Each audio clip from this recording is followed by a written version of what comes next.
itu akalnya kan lain. Le wajibnya sembahyang, le wajibnya puasa, enggak. Tapi masih bisa masuk surga walaupun tidak sembahyang, walaupun tidak puasa, karena akalnya sudah hilang. Nah, jadi kalau ada orang ingin masuk surga, sembahyang dan namu, puasa dan namu, ingin masuk surga. Ada pilihan. Kan ada pilihan. Tapi sepanjang sehat agar kita waras otak kita untuk masuk surga perlu iman dan amal soleh. Nah, untuk itu petunjuk yang ketiga adalah akal. Tapi kalau sampai di akal itu pun belum bertemu dengan petunjuk jalan yang lurus. Belum sampai, belum bisa. Kenapa demikian? Kata orang, kapalo nan samuitam padape badai lain. Kapalo nan samuitam padape badai lain. Itu lay samuitam kapalo lay badai lain padape. Apalagi kapal orang kini tidak samuitam itu. Ada kapal orang kini kuning, hijau, abu-abu,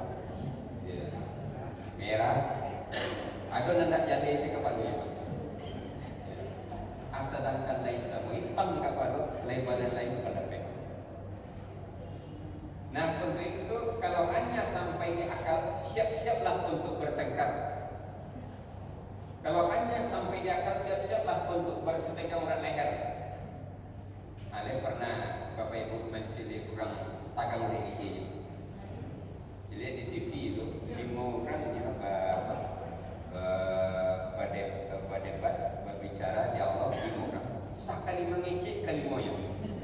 Waya moderator melarainya. Apa sebab ini kali moyang? Ya kalau nak sekali mengecek satu siapa kemandangan. Nah itu nampak urat lehernya. Tagang religi. Jadi kalau ingin petunjuk jalan yang lurus tidak hanya bisa sampai di akal. Nah, Allah naikkan petunjuk itu yang keempat namanya wahyu. Itu yang keempat. Nah, wahyu ini diturunkan kepada setiap nabi dan rasul.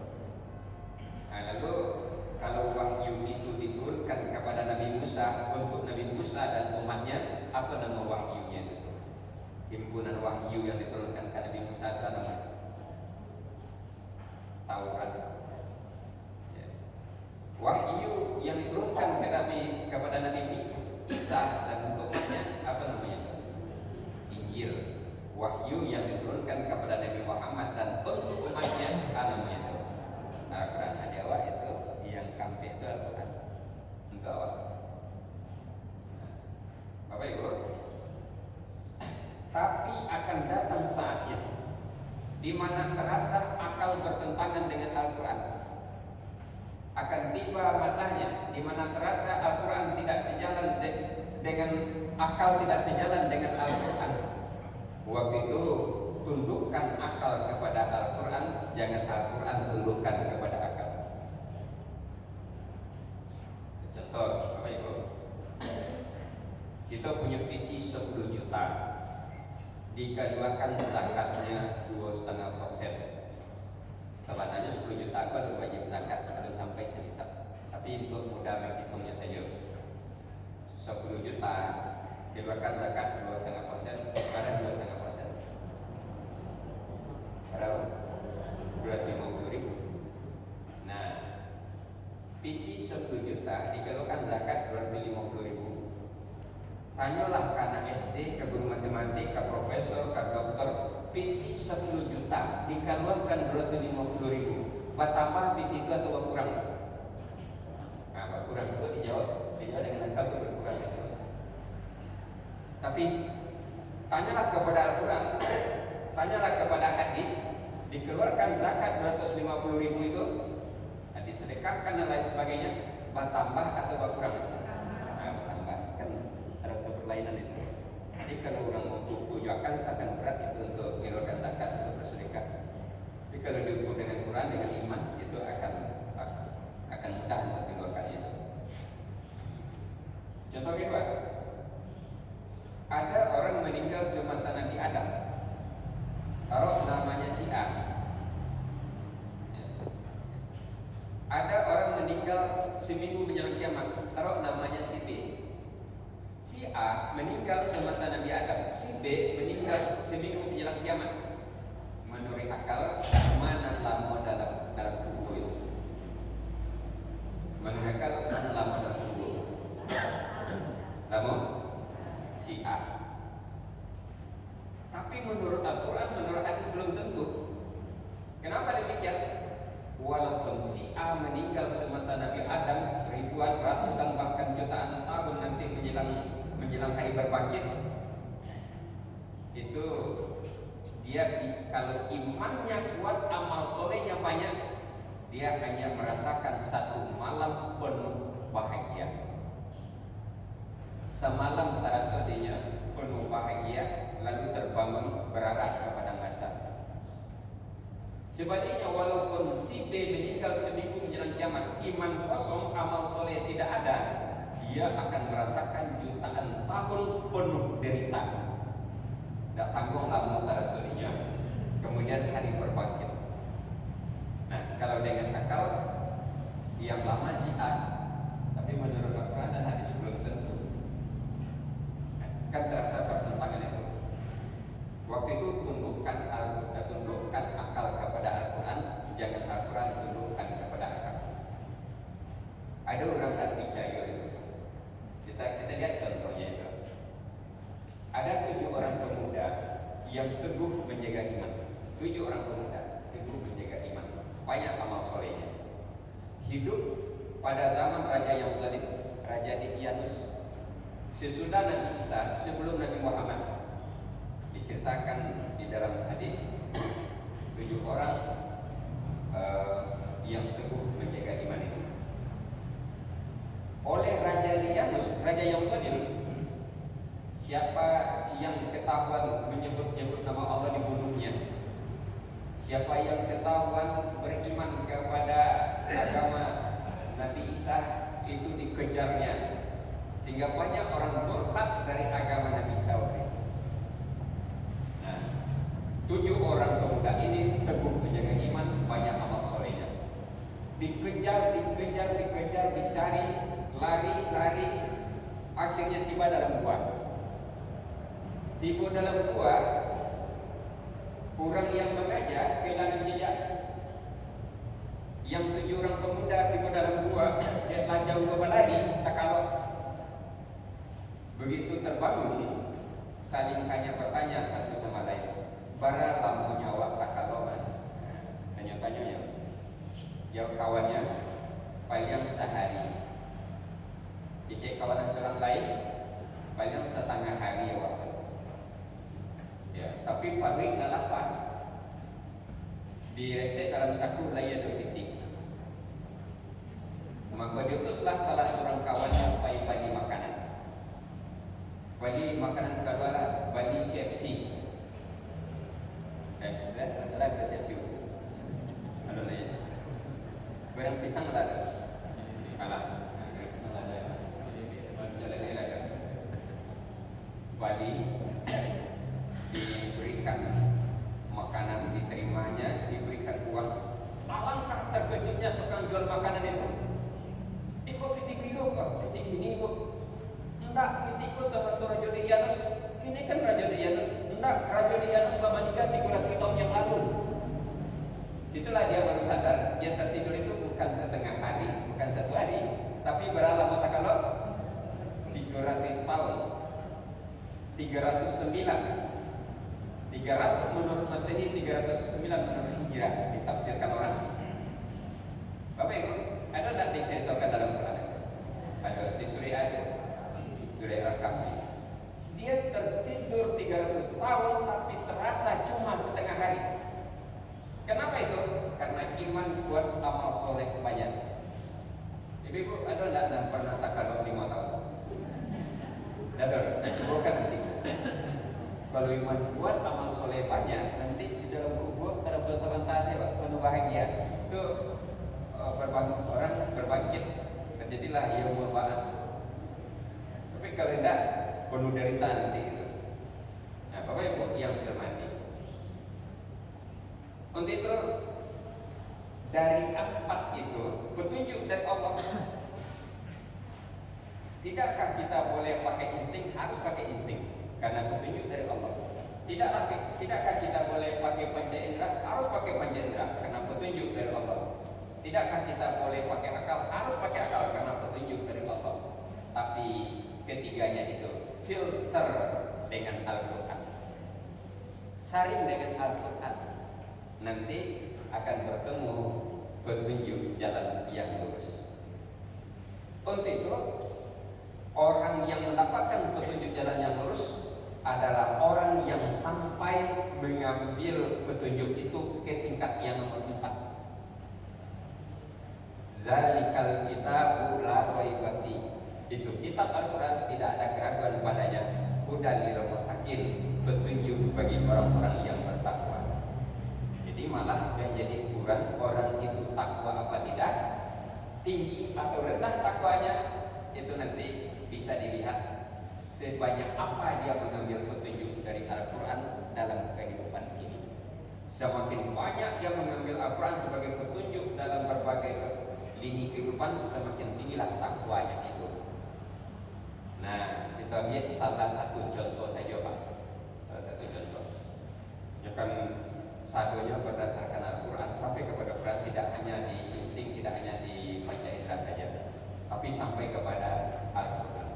Makan, minum, berbicara, musyawarah, lalu rapat dan lain sebagainya itu kita harus sampai kepada Quran. Kita ambil satu contoh, makan misalnya. Bapak Ibu, dari ketik sampai kini kalau berapa kali makan? Dah tetong ya? Ya. Nah, salamualaikum makan. Salamualaikum makan itu batanyo ka selero atau batanyo ka Quran makan? Batanyo ka selero. Selero itu lidah itu di panca indera itu. Batanyo ka selero.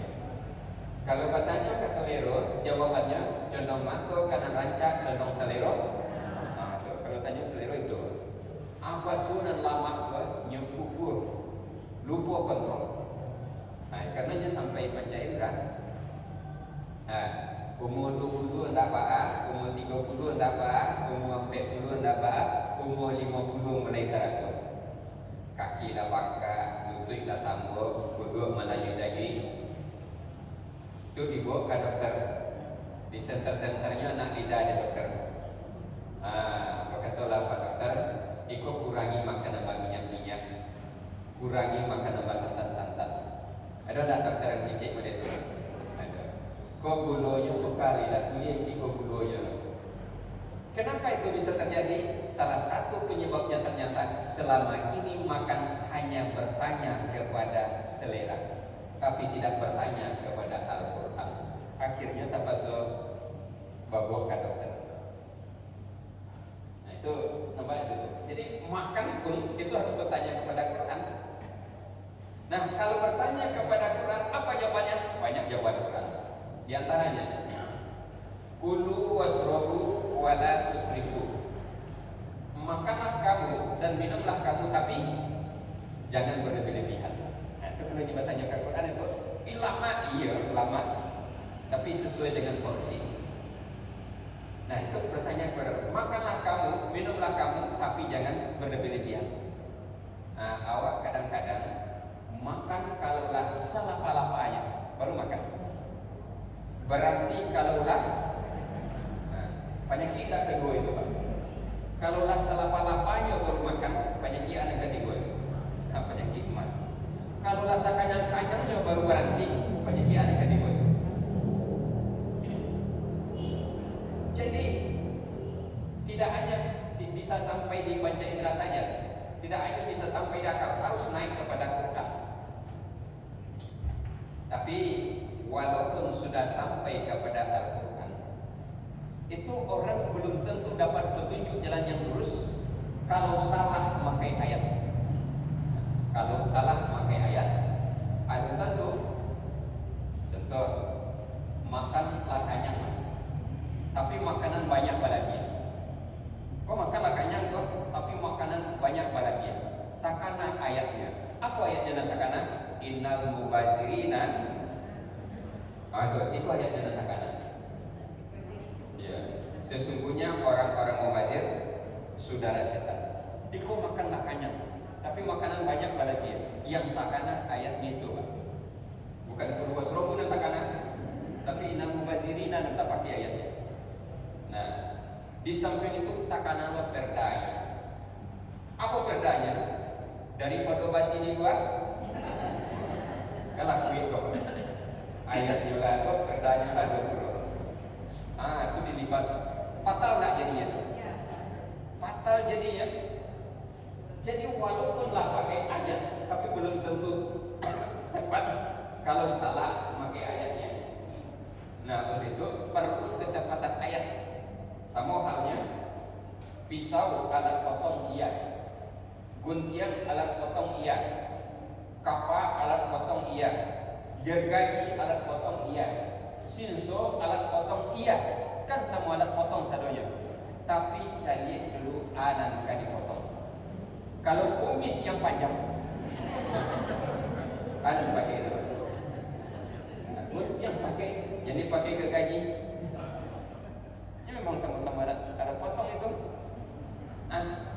Terjadinya pertengkaran, terjadinya perdebatan, terjadi apa segala macam, padahal sudah sama-sama pakai ayat. Persoalannya adalah di ketepatan menggunakan ayat.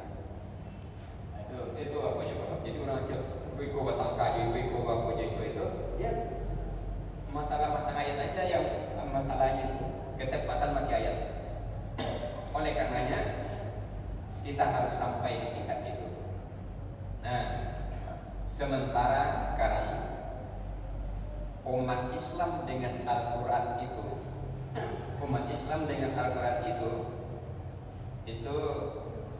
ada dua gambaran.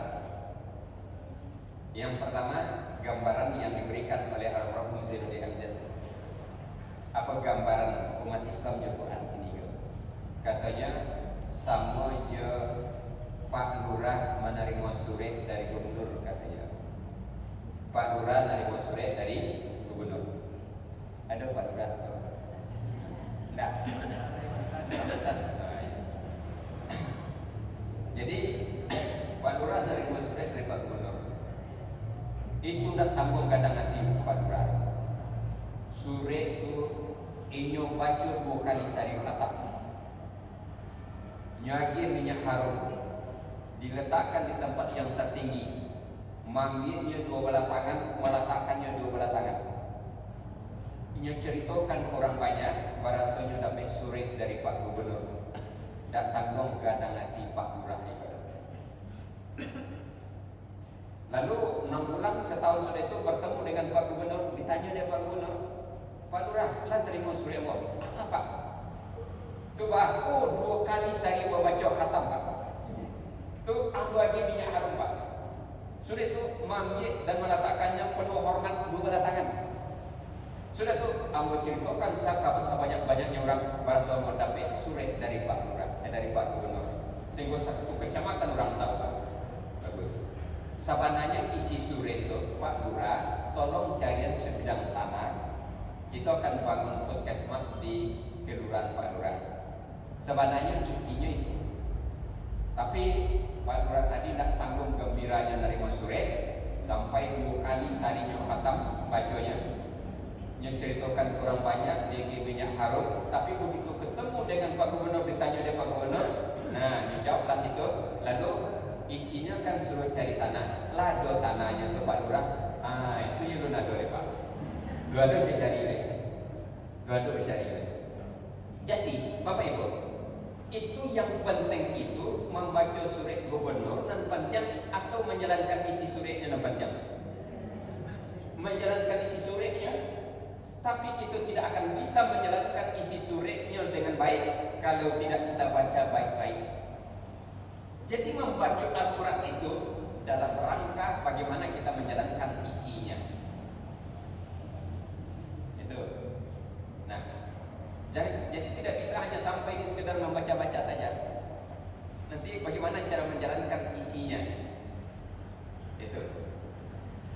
Yang kedua contohnya, ada orang datanya, Bapak Ibu di daki rumah, dia tanya, Pak, Bu, lain tahu rumah Syanu di Masiko. Bapak Ibu tahu? Oh, rumahnya di buah rumah di situ 1, 2, 3, 4, 5. Dakek yang listrik itu kan. Sudah bertanya, nyetagak sedap mainnya ke situ. Nyulang tanya balik, di mana rumah Syanu Siko? Itu di buah rumah di situ, dakek yang listrik itu. Tapi ndak yuk pergi ke situ. Tu nyulang tanya balik. Di mana rumah Syanu Siko? Itu di buah rumah di situ. Bapak Ibu, barangkali sanggup melayani kamu. Urang bertanya itu barangkali sanggup melayani. Sanggup sampai 10 kali? Enggak. Kalau nyatanya sampai 7 kali, 8 kali, kecil kurang boleh. Hah? Itu ya Pak? Nama dengan apa? Iya, udah nggak pakai gitu. Janjian awaknya Tuhan pada itu. Ihdinas siratal mustaqim, tunjukilah kami jalan yang lurus. Kejadian Tuhan Allah itu petunjuk apa dalam Quran lah turunkan Nabi Muhammad. Bacalah, pelajarilah, pahamilah petunjuk apa dari situ. Tapi tidak juga dipelajari Quran. Itu berulang begini. Ihdinas siratal mustaqim. Allah lah petunjuan itu dalam Quran Allah turunkan Nabi Muhammad. Ada dia bukan itu. Tapi tidak juga dibaca itu. Berulang lagi. Ihdinas siratal mustaqim. Bapak Ibu, kira-kira kecil Tuhan kawan. Nah Bapak Ibu, mungkin Tuhan tidak akan berkata sekasar itu kepada kita, tetapi kita tidak akan mendapat yang nomor 4 ini. Ini masalahnya. Nah untuk itu, hamba di berbagai tempat Al-Quran itu sampai mengajak umat itu bisa bacanya, bisa menerjemahnya, bisa memahaminya, bisa menghayatinya, bisa mengamalkannya, bisa mengajarkannya. Di berbagai tempat itu sudah dilakukan. Nanti kalau Bapak Ibu berkenan, kita bisa memperkenalkan di sini agak satu kali kalau ada jadwal. Tapi pakai layar, kan? Nah, kalau ada nanti bisa kita cobakan di sini. Apa jadinya? Bapak Ibu nanti bukan hanya dapat pahala dari membacanya, tetapi dapat pahala dari menerjemah, dapat pahala dari memahaminya. Kali-kalinya bukan kali-kali 1 dan kali-kali 10 kali. Kalau biasanya kita termotivasi dengan hadis itu, kalau baca Quran 1 huruf 1 pahalanya. Kalau baca dalam keadaan berwudu 1 huruf 1 pahalanya. Allah pun menyediakan pahalanya. 1 huruf itu 1000. 1 huruf itu 1 juta. 1 huruf 1 miliar. Bahkan bahasa Al-Quran Wailul Mahmud, pahala yang tidak putus-putusnya. Ada lagi bahasa dalam Quran itu diberikan balasan tanpa hisab, tanpa perhitungan. Diberikan kepada ke-7 pahala itu. Nah, jadi oleh karenanya kita dengan Al-Quran itu betul-betul sampai ke tingkat itu, sehingga nanti di dalam mengambil keputusan tidak hanya oleh panca indera, tidak hanya oleh insting, tidak hanya oleh akal, tapi betul-betul pertimbangan kita tiba pertimbangan puncak, yaitunya menurut Al-Quran. Bapak Ibu, ini saja kajian kita subuh ini. Mungkin agak panjang ya. Mau lewat yang mana?